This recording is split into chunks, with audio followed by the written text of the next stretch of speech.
ওকে, আসসালামু আলাইকুম। আমি মুবিন মাহমুদ স্বাগতম জানাচ্ছি আজকের এই ভিডিও থেকে। আজকে আমি আছি শফিকিয়া দরবার শরীফ মুনিরুল উলুম বারিয়া ইসলামিয়া আলিম মাদ্রাসার বার্ষিক মাহফিল থেকে।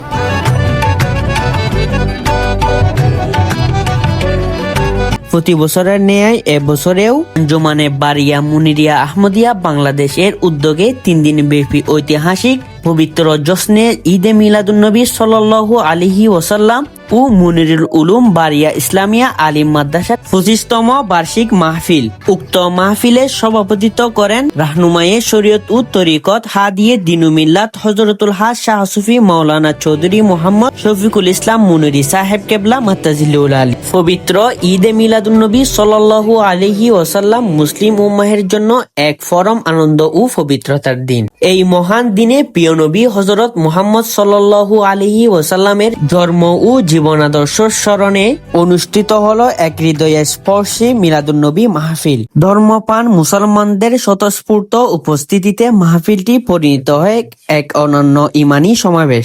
মাহফিল উপস্থিত উলামায়ে কেরাম ও বক্তাগণ রাসূল সাল্লাল্লাহু আলাইহি ওয়াসাল্লামের মহান চরিত্র, দয়া, ক্ষমা, সত্যবাদিত্ব ও মানবতার শিক্ষা নিয়ে গুরুত্বপূর্ণ বয়ান পেশ করেন। এই মাহফিল হলো মূলত আল্লাহর ওলিদের স্মরণ, জিকির, দোয়া ও নসিহতের মাধ্যমে মানুষের অন্তরকে পরিশুদ্ধ করার একটি মাধ্যম। মুনিরুল উলুম বারিয়া ইসলামিয়া আলিম মাদ্রাসা শুধু একটি শিক্ষা প্রতিষ্ঠান নয়, এটি দ্বীনি জ্ঞান, আখলাক ও আদর্শ গড়ে তোলার এক পবিত্র কেন্দ্র। কোরআন ও হাদিসের আলোকে গড়ে ওঠা এই প্রতিষ্ঠানটি যুগ যুগ ধরে ইসলামী মূল্যবোধ রক্ষা করে আসছে। মাহফিলের চারপাশে সুন্দর ও পরিমিত আলোকসজ্জায় মাহফিলের পরিবেশকে আরো আকর্ষণীয় করে তুলেছিল।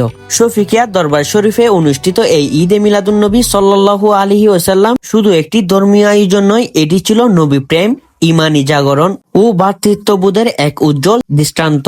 এমন আয়োজন আমাদের হৃদয়ে নবীজি সাল্লাল্লাহু আলাইহি ওয়াসাল্লামের ভালোবাসা আরো গভীর করে তুলে এবং ওনার আদর্শ বাস্তবায়ন জীবনে ধারণ করার অনুপ্রেরণা জাগায়। তৃতীয় দিবসের শেষ পর্যায়ে জাতির কল্যাণে মুসলিম উম্মাহের ঐক্য, শান্তি ও সমৃদ্ধি কামনা করে বিশেষ মুনাজাতের মাধ্যমে মাহফিল সমাপ্ত হয়।